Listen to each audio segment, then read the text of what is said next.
اللهم صل على محمد وعلى آل محمد وبارك وسلم.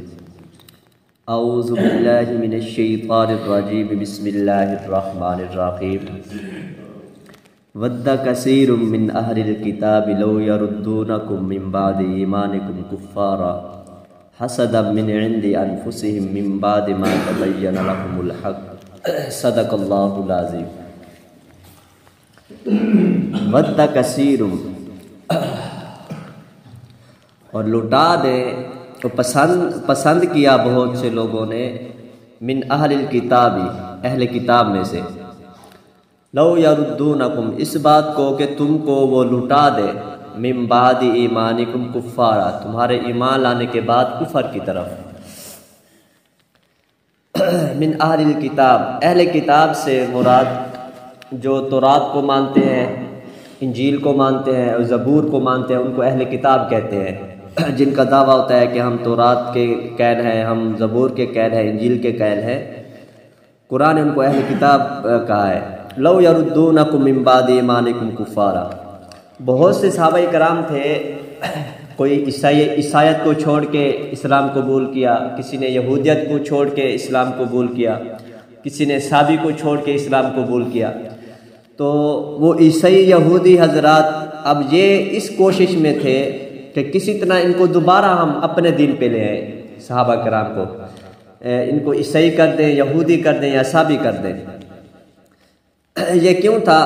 حسد من عند انفسہم، وہ اپنے نفسوں میں حسد کرتے تھے کہ یہ وہاں کیوں چلے گئے، کیونکہ ان کو علم تھا کہ جو دین اسلام ہے یہ حق ہے، قرآن حق ہے. حضور صلی اللہ علیہ وسلم کی جو نشانیاں تھیں تورات انجیل زبور میں انہوں نے پڑھ رکھی تھی، ہر چیز ان کے سامنے واضح تھی.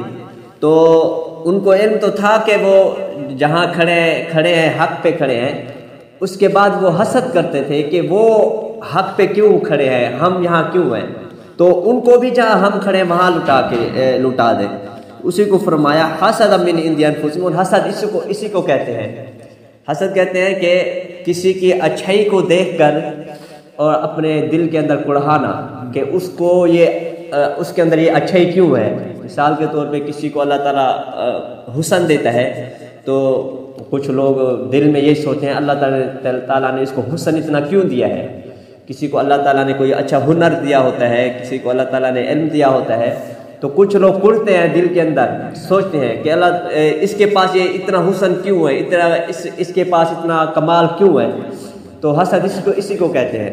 دوسری حسد کی تعریف یہ ہے کہ کسی کی اچھائی کو دیکھ کر اس کے زوال کی تمنا کرنا، دل میں یہ سوچنا کسی طرح اس کے پاس یہ اچھائی ختم ہو جائے، اس کے پاس جو کمال ہے، اس کے پاس جو حسن ہے یہ ختم ہو جائے، میرے پاس جیسے نہیں ہے اس کے پاس بھی نہ ہو.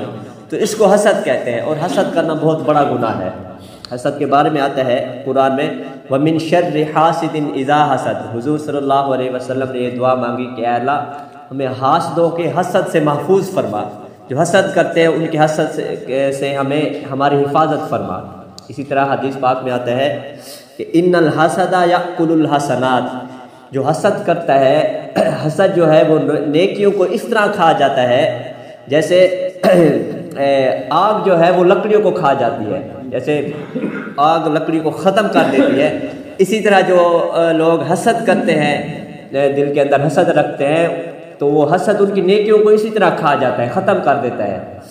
اسی طرح علماء نے لکھا ہے کہ جو حسد کرتا ہے تو اس کی ساری نیکیاں اس کو مل جاتی ہیں جس کے بارے میں وہ حسد کر رہا ہوتا ہے. جیسے میں اب کسی کے بارے میں حسد کروں تو جو میری نیکیاں ہوں گی ساری میری نیکیاں اسی کے پاس چلی جائیں گی، اور جس کے بارے میں میں حسد کر رہا ہوں گا تو اس کے جو گناہ ہوں گے وہ اللہ تعالیٰ اسی کو دے دیتے ہیں.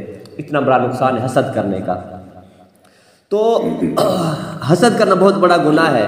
اب وہ جو عیسائی یہودی اور وہ ثابت تھے وہ حسد کرتے تھے اپنے نفسوں کے اندر کہ جبرائیل حضور صلی اللہ علیہ وسلم کے پاس کیوں آتا ہے اور قرآن ان پہ نازل کیوں ہوتا ہے اور اللہ تعالیٰ نے اس کو نبی کیوں بنایا. وہ حسد کرتے تھے اور وہ اسی کوشش میں تھے جس طرح جو ہمارے لوگ مسلمان ہو گئے ہیں اور ہمارا عیسائیت کو، یہودیت کو، سابیت کو چھوڑ دیا ہے، وہ دل میں حسد کرتے تھے کہ ان کو ہم واپس لے کے، اسی کو بیان کر رہے ہیں کہ حسد من عند انفسہم، کہ وہ حسد کرتے تھے اپنے نفسوں میں، من بعد ما تبین لہم الحق، بعد اس کے کہ حق ان پر واضح ہو چکا تھا. یعنی وہ اپنی کتابوں میں جو نشانیاں حضور صلی اللہ علیہ وسلم کے حق ہونے کی، نبی ہونے کی، اور قرآن کے حق ہونے کی، اور دین اور اسلام کے حق ہونے کی جو نشانیاں تھیں انہوں نے اپنی کتابوں میں پڑھ رکھا تھا، ان کے اوپر واضح ہو چکا تھا. پھر بھی وہ ضد میں آ کر، حسد میں آ کر وہ اس کوشش میں تھے کہ کسی طرح ان کو ہم واپس لوٹا دیں. باقی انشاءاللہ کل بیان کریں. اللہ تعالیٰ عمل کی توفیق عطا فرمائے.